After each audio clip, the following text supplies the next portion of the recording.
আসসালামু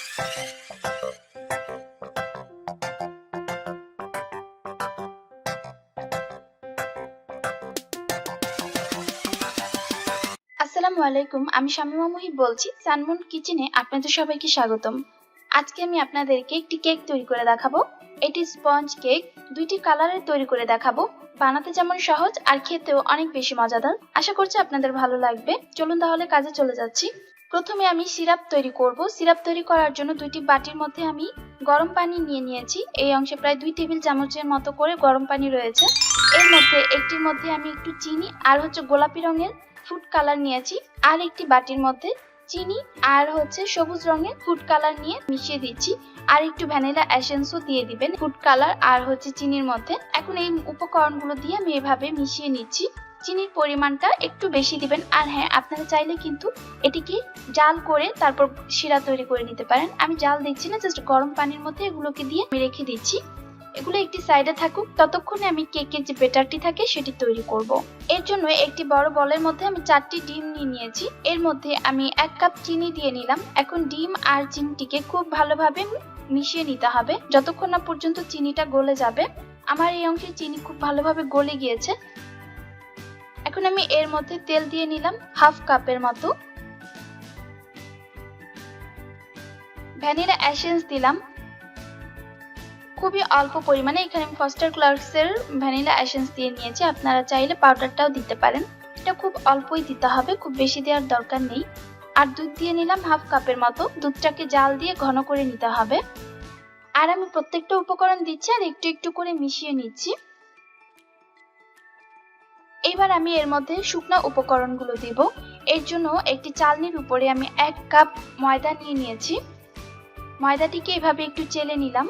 চেষ্টা করবেন এই উপকরণগুলোকে চেলে তারপর ইউজ করার জন্য, তাহলে কেকটা খুব সুন্দর নরম হয় আর একটু ফুলে।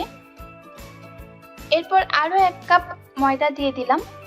বেকিং পাউডার দিলাম 2 চামচ। কর্নফ্লাওয়ার দিলাম 2 টেবিল চামচ। আর সামান্য পরিমাণে লবণ দিয়ে এগুলোকে খুব ভালোভাবে একটু চেলে নিচ্ছি। ময়দা দিয়েছি 2 কাপ, বেকিং পাউডার এবং কর্নফ্লাওয়ার 2 টেবিল চামচের মতো, আর লবণ দিয়ে নিয়েছি। এবার এই সবগুলো উপকরণকে একটি স্প্যাচুলার মাধ্যমে তারপর এগুলোকে মিশিয়ে নিতে হবে। এই অংশে আর হ্যান্ড হুইস্ক ব্যবহার করা যাবে না, এটাকেই আস্তে আস্তে একটু সময় নিয়ে মিশিয়ে নিতে হবে। আমার মেশানো হয়ে গিয়েছে, দেখুন এটির ব্যাটারটা এরকম হয়েছে। আর ব্যাটারটা যে খুব সুন্দর হয়েছে সেটি তো নিশ্চয়ই আপনারা বুঝতে পেরেছেন। আমার কিন্তু কেকের ব্যাটার করা কমপ্লিট হয়ে গিয়েছে। এখন আমি এটাকে যে পাতিলার মধ্যে রাখবো, সেই পাতিলার মধ্যে একটি কাগজ আমি এভাবে দিয়ে দিলাম। এভাবে সব সাইড থেকে মাপ নিয়ে আমি কাগজ দিয়ে দিয়েছি। এবার একটু তেল ব্রাশ করে নিচ্ছি, চারপাশ থেকে তেল ব্রাশ করে নিতে হবে। এবার এর উপরে আমি কেকের ব্যাটারটা দিয়ে দিব। এখন আমি এটিকে ঢাকনা দিয়ে ঢেকে চুলার কাছে নিয়ে যাব। চুলাতে এটিকে বেক করব প্রায় 40 থেকে 45 মিনিটের মতো। ব্যাস 45 মিনিট পর আমার কেকটি তৈরি হয়ে গিয়েছে। এখন আমি এটিকে মোল্ড আউট করব।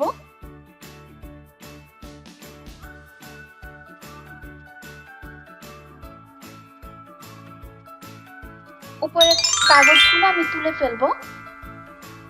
দেখে নিশ্চয়ই বুঝতে পারছেন এটা আসলে দেখতে কতটা সুন্দর হয়েছে। দেখুন অনেক সুন্দর হয়েছে দেখতে, আর খুব স্পঞ্জি হয়েছে। এখন আমি এটার মাঝ বরাবর কেটে ফেলবো। মাঝ বরাবর বলতে যেই অংশটা উঁচু হয়ে আছে সেই অংশটা আমি কেটে ফেলবো, যেহেতু কেকটা অনেক বেশি ফুলে গিয়েছে। তো উপরের দিকটা আরো বেশি একটু পিঠার মতো হয়ে গিয়েছে, ওচা হয়েছে। তো আমি এটাকে একটু সমান করে নিব। এটা কিন্তু একটা কেক আমার তৈরি হয়ে গেল। যে সিরাপগুলো আমি তৈরি করেছিলাম সেই সিরাপগুলোকে আমি এভাবে পুরোটাই ঢেলে দিব। সিরাপটা দেওয়ার ফলে এই অংশগুলো খুব বেশি সফটি হয় আর খেতে অনেক বেশি মজা লাগে। আর আমি এখানে কালার ইউজ করেছি কারণ দেখার সৌন্দর্যের ফলে আমি এই অংশে কালার দিয়েছি। যেহেতু আমি এখানে কোনো ক্রিম ইউজ করব না, জাস্ট স্পঞ্জ কেকটাই আমি এভাবেই এটাকে সার্ভ করব। তো আমার কিন্তু এই অংশে আরো একটি ফ্লেভারের কেক তৈরি হয়ে গিয়েছে। দুটার কিন্তু টেস্ট 2 রকমের হবে। ব্যাস, 2টি স্টাইলের কেক কিন্তু আমি তৈরি করে ফেলেছি, স্পঞ্জ কেক। আশা করছি আজকের এই ছোট্ট ভিডিওটি আপনাদের ভালো লাগবে। আমি একটু আপনাদের কেটে দেখাচ্ছি এটা আসলে কতটা পারফেক্ট হয়েছে। আমি যে মেজারমেন্ট গুলো বলেছি এগুলো দেওয়ার চেষ্টা করবেন। আপনাদের কেক নিশ্চয়ই হবে। আমার কাছে কেন মনে হয় যে কেক সবারই হবে যদি একটু সুন্দরভাবে এটিকে ভাপে দেয়া যায় আর উপকরণগুলো পারফেক্টলি দেয়া যায়। যাই হোক, আশা করছি আজকের ভিডিওটি আপনাদের ভালো লাগবে। ভালো লাগলে আমার চ্যানেলে সাবস্ক্রাইব করবেন, লাইক কমেন্ট শেয়ার করতে ভুলবেন না। আজকে এখানেই বিদায় নিচ্ছি। আসসালামু আলাইকুম।